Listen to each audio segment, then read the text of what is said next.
Good afternoon, students. Welcome to all of you of today's session. Last day we have discussed natural resources, land, soil, and water.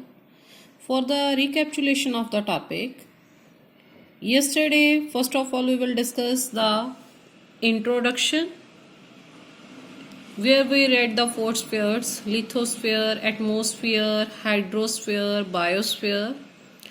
After that, we have read the Earth's surface, which is divided into two parts, land and water. Land covers 30% and total surface area, and Earth covers 70%. After that, we read the land resources, definition of land, what are the uses of land,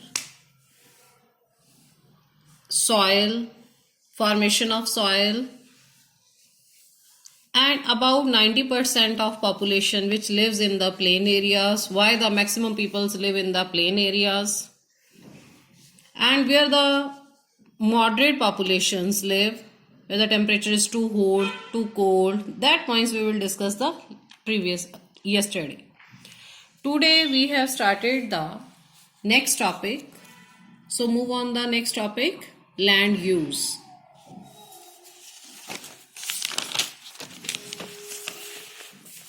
So move on further. Today we will discuss about land use.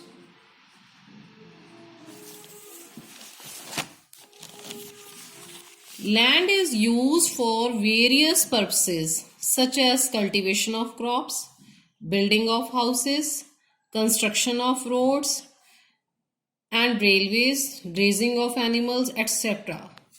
This is commonly known as land use pattern. If the question arises, what is the meaning of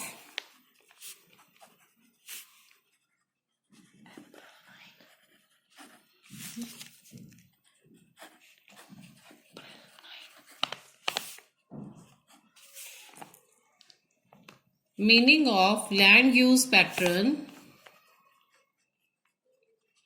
then your answer is, when the land is used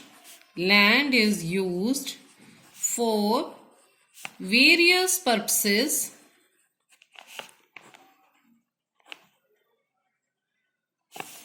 such as cultivation of crops,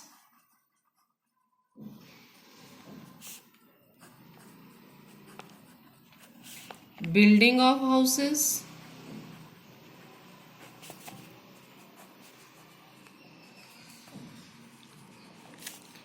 construction of roads,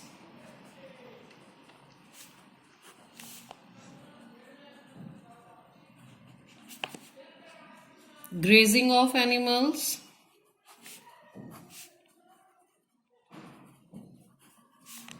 etc. is commonly known as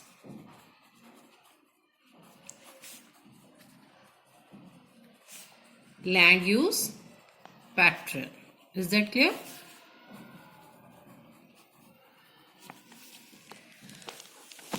The percentage of land used various purposes varies from one region to another. Utilization of land is determined by the continuous interplay of physical factors. Physical factors, the meaning, its relief, soil, climatic condition, mineral resources, and human factors like density of population, technological and social requirements to the people. Physical factors,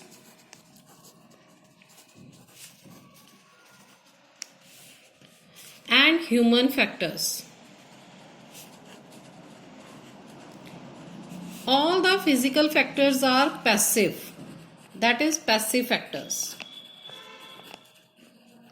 and all human factors are active factors. Why we so it's a passive factors and it's a active factors? Because physical factors cannot move. Relief, soil, climatic conditions are varies from area to area. Human factors are active factor.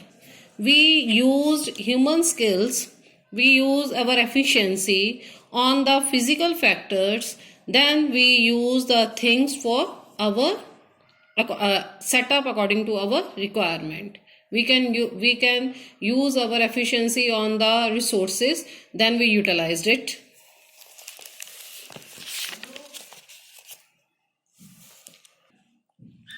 The study of land use pattern is important for economic planning of a nation.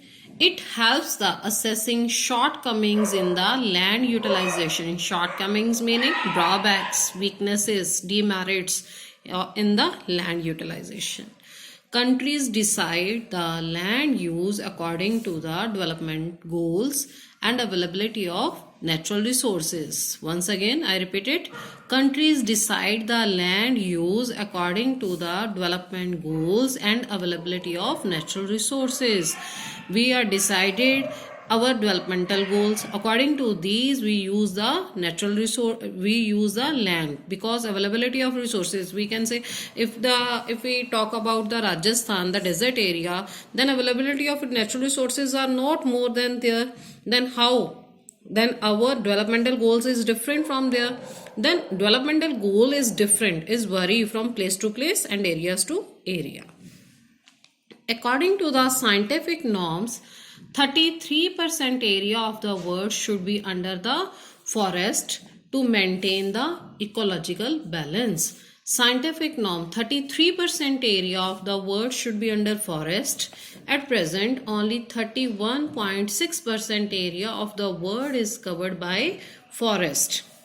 And out of this, 93% of the forests are naturally occurring, while the other 7% are man-made.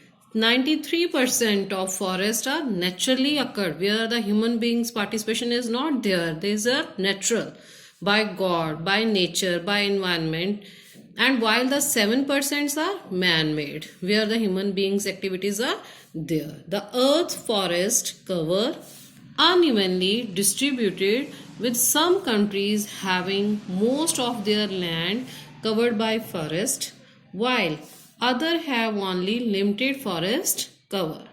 It is very important for us to take initiative to conserve forest, discouraging deforestation and encouraging afforestation.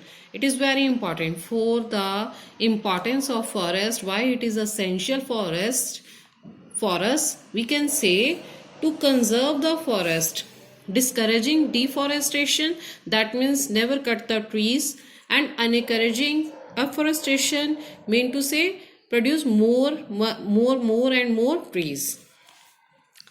Availability of land on earth is limited. You all of know earth is a passive factor, it is limited. There is conflict over the access and rights of the natural resources. It has also resulted in tough competition between the agriculture and other sectors over uses of land, because agriculture sector is mostly dependent on the land. Then other sectors over uses of land, but other sectors are established on the land, that means they need the land, and agriculture sector also need the lands. Then the conflict main arises then. Moreover, land also suffers from various problems such as soil erosion, degradation and deforestation. Land suffers various problems. Soil erosion, due to wind erosion, due to high rainfall, soil is eroded from a place. Degradation and deforestation, when cut the trees, then the soil erosions are there. If we produce more trees, then the afforestation, and it controls the soil erosion. It is crucial to reduce land degradation. Crucial meaning most important, to reduce land degradation and ensure the optimum use of land resources, proper utilization of the land resources for benefit of the present and future generation. If we use the land resources in a proper way, in a judicious way, then it's not benefit for the present, it also benefited for the future generation. Land management is a holistic approach for achieve productive and balanced ecosystem by integrating socio-economic needs of the people. So land management is perfect when it is perfect, when it maintain the ecosystem. It create the balance between the ecosystem by integrating socio and economic needs of the people. Most of the needs is socially or economically, both needs of the peoples are fulfilled.